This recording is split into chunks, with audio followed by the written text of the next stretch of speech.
Hi, ಎಲ್ಲರಿಗೂ ನಮಸ್ಕಾರ. ನಾನು ನಿಮ್ಮ ಲಕ್ಷ್ಮೀಗೌಡ. ಯಾರಾದರೂ ಹೊಸದಾಗಿ ನನ್ನ ಚಾನಲ್ನಲ್ಲಿ ಕಥೆಯನ್ನು ಕೇಳುತ್ತಿದ್ದರೆ ನನ್ನ ಕಾಮನಬಿಲ್ಲು ಕಥಾಗುಚ್ಛ ಯೂಟ್ಯೂಬ್ ಚಾನಲ್ ಸಬ್ಸ್ಕ್ರೈಬ್ ಮಾಡಿ ಕತೆ ಕೇಳಿ ಸಪೋರ್ಟ್ ಮಾಡಿ.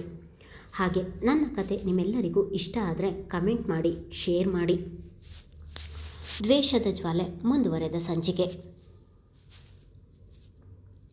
ಬಾಗಿಲು ತೆರೆದ ಸಾಗರಿ ಬಾಗಿಲಿನಲ್ಲಿ ನಿಂತಿರುವವರನ್ನು ನೋಡಿ ಅಚ್ಚರಿಯಲ್ಲಿ ಹಾಗೇ ನಿಂತಳು.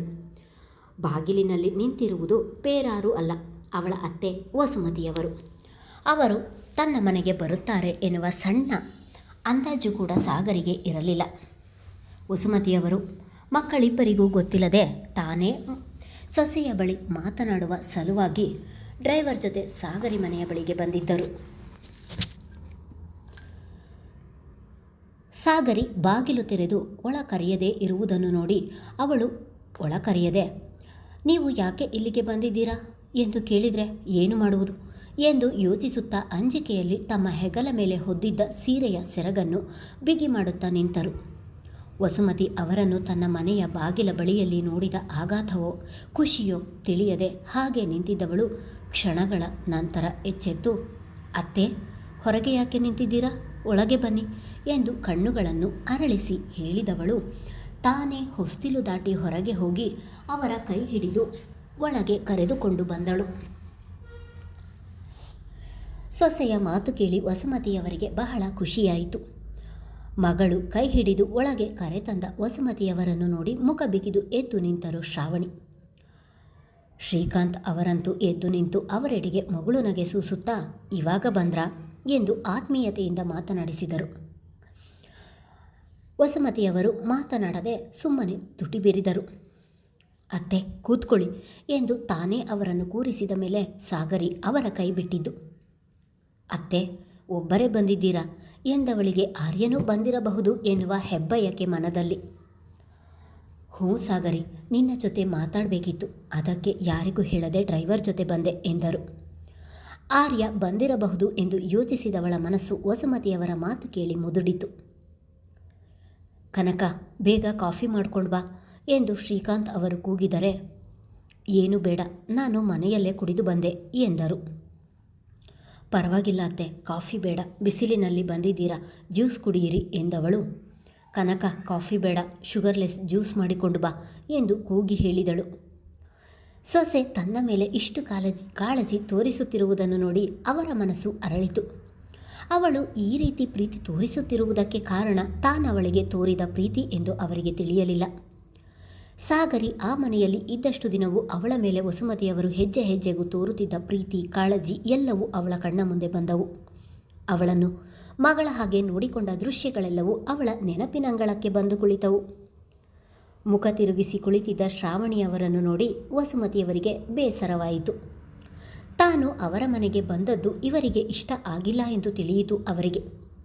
ಶ್ರಾವಣಿಯವರ ತಾತ್ಸಾರವನ್ನು ನೋಡಿ, ಹೆಚ್ಚು ಹೊತ್ತು ನಾನಿಲ್ಲಿ ಇರುವುದು ಬೇಡ, ಬೇಗ ಹೊರಟು ಬಿಡೋಣ ಎಂದು ಯೋಚಿಸಿ ನಿಂತಿದ್ದ ಸಾಗರಿಯ ಕಡೆಗೆ ತಿರುಗಿದವರು, ಸಾಗರಿ, ನಾನು ಮಗುವನ್ನು ಒಮ್ಮೆ ಎತ್ತಿಕೊಳ್ಳಬಹುದಾ ಎಂದು ಕೇಳಿದವರ ಕಣ್ಣುಗಳಲ್ಲಿ ನೀರಾಡಿದವು. ತನ್ನ ಮನೆಯಲ್ಲಿ ತನ್ನ ಮಡಿಲಿನಲ್ಲಿ ಆಡಿಕೊಂಡು ಖುಷಿಯಿಂದ ಬೆಳೆಯಬೇಕಾಗಿದ್ದ ಮೊಮ್ಮಗನನ್ನು ಎತ್ತಿಕೊಳ್ಳಲು ಕೇಳುವಂತಾಯಿತಲ್ಲ ಎಂದು ಒಳಗೊಳಗೆ ನೊಂದು ಹೋದರು. ವಸುಮತಿಯವರ ಕಣ್ಣಲ್ಲಿ ನೀರು ನೋಡಿ ಸಾಗರಿಗೂ ಕೂಡ ಬೇಜಾರಾಯಿತು. ಏನು ಮಾತನಾಡದೆ ತಂದೆಯ ಮಡಿಲಿನಲ್ಲಿ ಇದ್ದ ಮಗುವನ್ನು ತನ್ನ ತೋಳಿಗೆ ಎತ್ತಿಕೊಂಡವಳು, ಅಗ್ನಿ, ಇವರು ಇನ್ನೊಬ್ಬರು ಅಜ್ಜಿ ಎಂದು ಹೇಳುತ್ತಾ ಅಗ್ನಿಯನ್ನು ವಸುಮತಿಯವರ ಮಡಿಲಿನಲ್ಲಿ ಕೂರಿಸಿದಳು. ಮಗುವನ್ನು ತನ್ನೆಡೆಗೆ ತಿರುಗಿಸಿಕೊಂಡು ಮಗುವಿನ ಮುಖದ ತುಂಬೆಲ್ಲ ಮುತ್ತನಿರಿಸಿ ನಂತರ ಅವನನ್ನು ತಬ್ಬಿ ಜೋರಾಗಿ ಅತ್ತು ಬಿಟ್ಟರು. ವಸುಮತಿಯವರ ದುಃಖ ನೋಡಿ ಸಾಗರಿಯ ಕಣ್ಣು ಕೂಡ ತುಂಬಿದವು. ಯಾರಿಗೂ ಕಾಣಿಸದಂತೆ ತನ್ನ ಕಣ್ಣೀರನ್ನು ತೊಡೆದುಕೊಂಡು ನಿಂತಳು.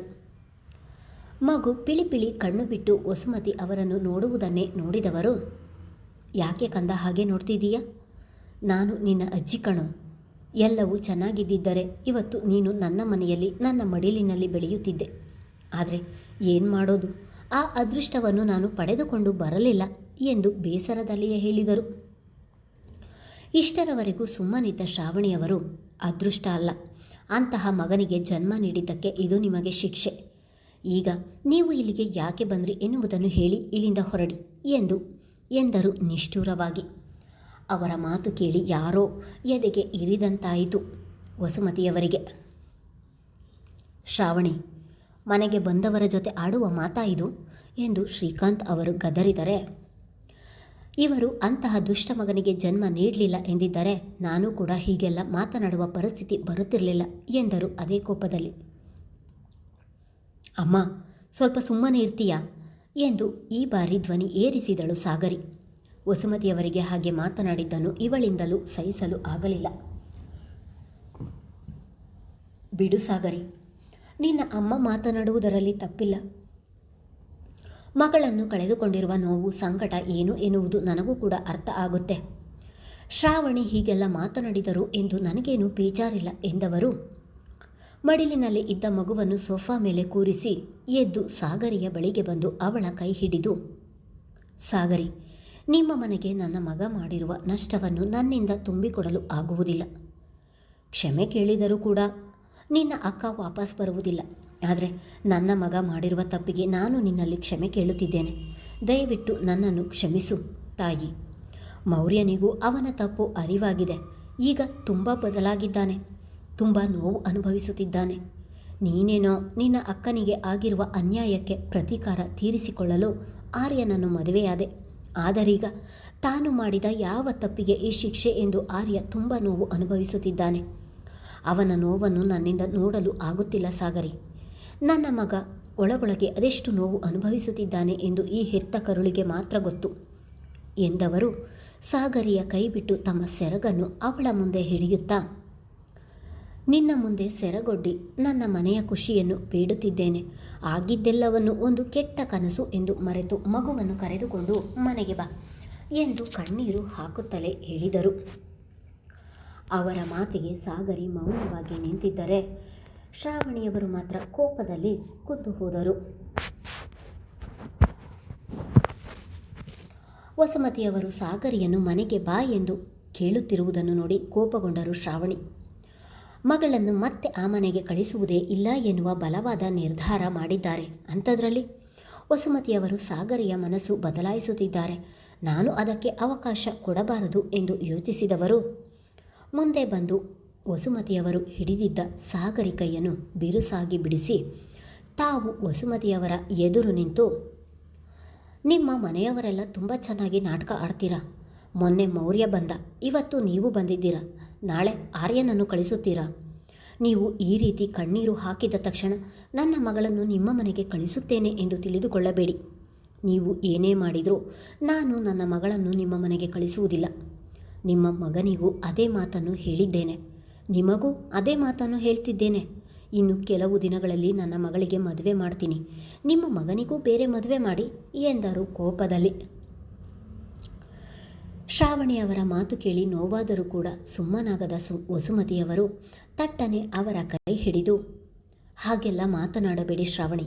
ಆಗಿರುವ ಮದುವೆಯನ್ನು ಮುರಿದು ಇನ್ನೊಂದು ಮದುವೆ ಮಾಡುವುದು ದೊಡ್ಡ ವಿಷಯವಲ್ಲ.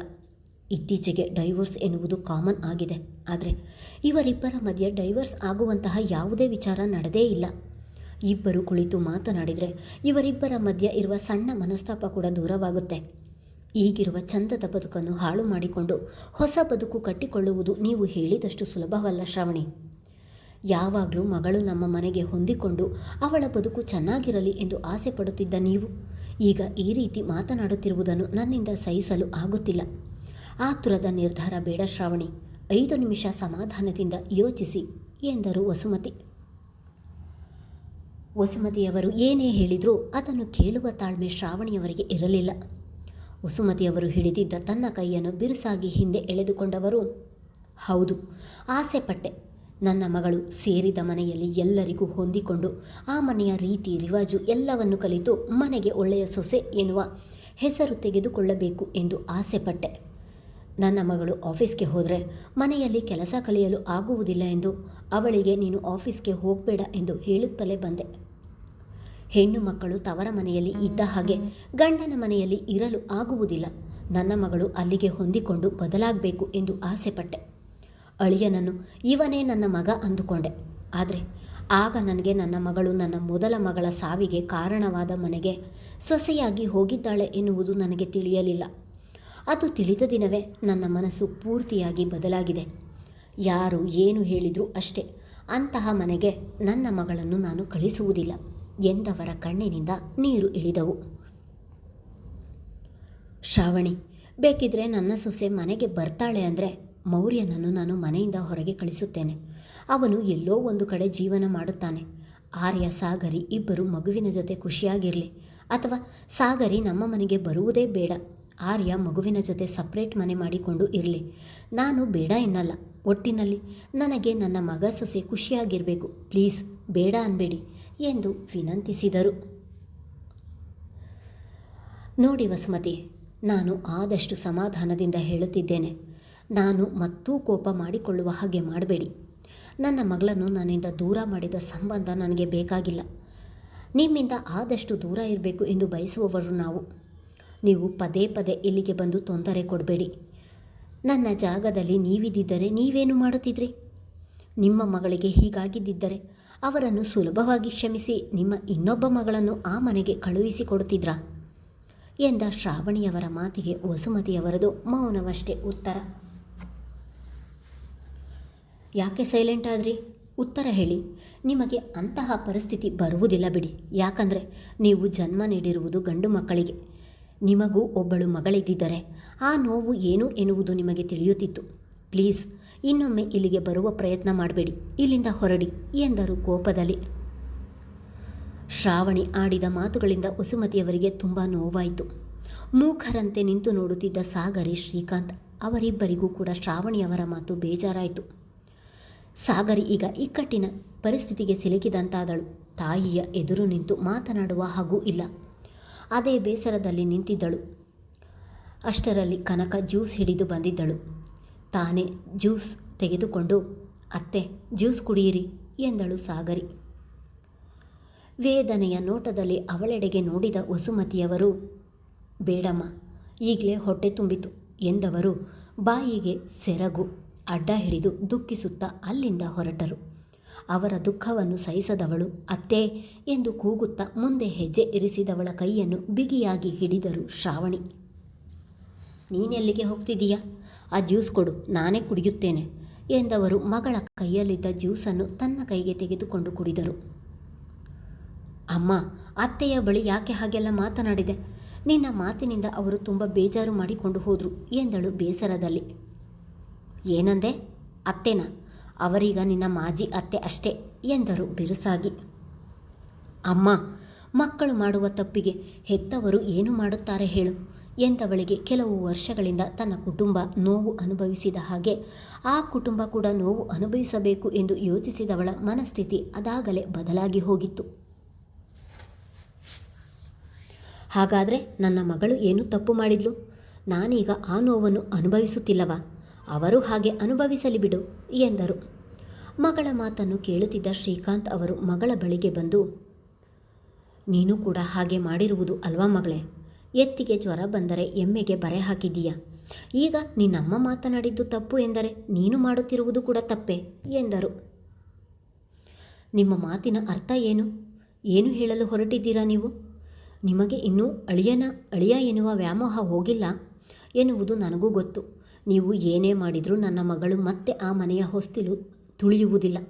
ಹಾಗೇನಾದರೂ ಅವಳು ನನ್ನ ಮಾತನ್ನು ಧಿಕ್ಕರಿಸಿ ಆ ಮನೆಗೆ ಹೋಗ್ತೀನಿ ಅಂದರೆ ಅವಳ ಅಮ್ಮ ಜೀವಂತವಾಗಿ ಇರಲ್ಲ ಎನ್ನುವುದು ಅವಳಿಗೂ ಚೆನ್ನಾಗಿ ಗೊತ್ತು ಎಂದವರೇ ಅಲ್ಲಿ ನಿಲ್ಲದೆ ನಡೆದರು. ತಾಯಿಯ ಮಾತು ಕೇಳಿದ ಸಾಗರಿ ತುಂಬಿದ ಕಣ್ಣುಗಳಿಂದ ತಂದೆಯೆಡೆಗೆ ನೋಡಿದಳು. ಮುಂದುವರಿಯುವುದು. ಶ್ರಾವಣಿಯ ನಿರ್ಧಾರ ಸರಿದೆಯಾ ಎಂದು ಕಮೆಂಟ್ ಮಾಡಿ ತಿಳಿಸಿ. ಧನ್ಯವಾದಗಳು.